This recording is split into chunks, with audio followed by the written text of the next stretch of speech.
This is the Bip Lite, and it's the only smartwatch I'd actually recommend your average person.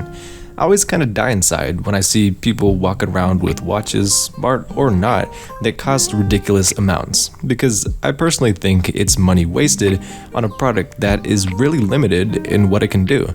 I mean, it's always going to be a tiny screen on your wrist.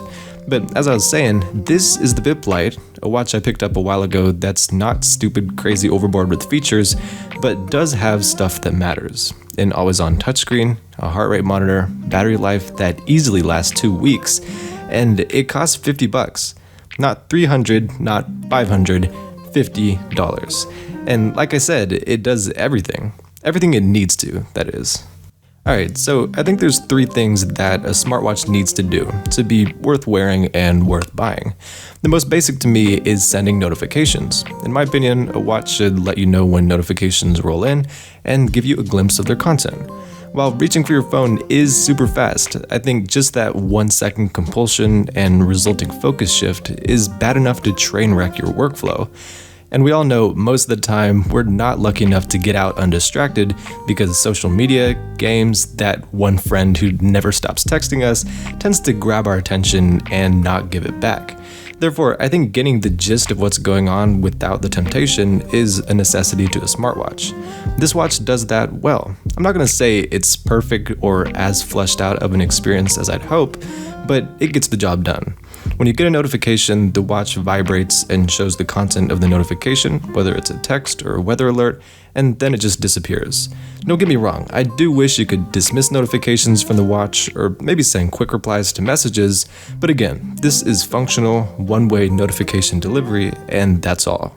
Second, I think a watch should act as a fitness companion, track steps, measure heart rate, log workouts, etc. I for one can't get a good workout with my phone in my pocket, and even if I could, it'd still be better and more effective to have my fitness tracker on my wrist instead of dancing around in my pocket. And the Bip Lite is actually really functional as a fitness tracker. It's one of the best features of this watch. From sleep tracking to heart rate monitoring to counting your steps, there's not much it can't do in this regard. All your fitness data and tracking is synced with the Mi Fit app, which is the app this watch works with, but I found out recently you can actually set it up to sync with Google Fit as well, which is a much better service, and it's good to see you're not stuck with Mi Fit for tracking. Honestly though, for me, the only real tracking I do reliably on a daily basis is keep track of my steps and try to get over 8,000 or so. I know you're supposed to try to get to 10,000 a day, but quarantine man, I'm trying my best. Last but not least, a watch should offer a good range of miscellaneous features that actually contribute to your tech usage experience instead of moving something you do on your phone to your wrist. Maybe I'm gonna offend people here, but like calling an Uber, I think that's the perfect example of something you don't want to do on your watch. But what I'm really talking about here are practical things, like being able to set a timer. I do this all the time at work when I'm on break because it allows me to have a timer always accessible on my wrist, but also not interfering with what I'm doing on my phone. Also, this watch has a neat little weather interface where you can see the forecast. Again, useful because it's just easier to get to than pulling out my phone and getting the weather that way. Also, the always-on display is super dope. It's actually crazy the Apple Watch didn't have this till the very latest version. And I'm pretty sure it's actually better on the Bip Lite. Not because the colors or contrast are that great, because they're not, but because the screen is transflective, meaning there's no difficulty seeing it in blazing bright sunlight. And rounding out this miscellaneous features section, this watch has also got alarms, which I used for a while, and that's cool because they wake you up silently as opposed to being loud and obnoxious.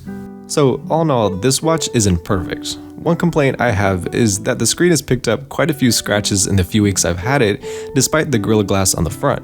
And also, there's stupidly no 12-hour, 24-hour toggle for watch faces. It's baked into each face, so you can't change it on an individual basis. And like I said previously, I wish there was a bit more control over what you can do with notifications as opposed to just showing them. Oh yeah, and the heart rate monitor doesn't seem to be the most precise. But look, the thing is, those problems aren't necessarily going to be fixed by doubling the amount of money you spend on a smartwatch. Even if you spend 10 times more, in my opinion, you're really getting more features that you don't need and not many real improvements to the stuff that matters. And that, in a nutshell, is why this is the only smartwatch I can recommend to your average person. Subs if you loves, likes if you're feeling nice, and I'll see you soon. Come on. Come on. How is it not focusing? It's right there. Oh my gosh. Bruh.